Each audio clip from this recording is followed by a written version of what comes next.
Welcome to Samba Samba. Enjoy the video. In this video, I will explain how to recover Ledger Nano X full guide. Begin by powering off the device and confirming your backup location for the 24-word recovery phrase. Then prepare a secure, offline computer with the latest Ledger Live app and a trusted USB cable. Keep firmware version and device model in mind, avoid unfamiliar cables or hubs, and ensure no screenshots or cloud backups of your phrase exist before proceeding with recovery steps. Start recovery by opening Ledger Live and choosing the Restore option, then follow prompts to select your device model and set a new PIN after restoring. Carefully enter the 24-word recovery phrase on the Ledger device screen, verifying each word and its order, and avoid entering words on any computer keyboard when possible.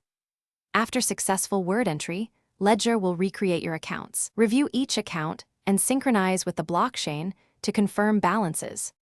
If recovery fails, pause and verify each word against your physical backup, confirming spelling and sequence. Small mistakes cause mismatches. Avoid using third-party recovery tools and do not share your 24-word phrase with anyone, even support representatives, because recovery requires only your device and phrase. If the device firmware seems corrupted, use Ledger Live to reinstall firmware following official prompts, and reach out to official Ledger channels for unresolved hardware issues or clear error messages. Thanks for watching. Consider subscribing if we helped you.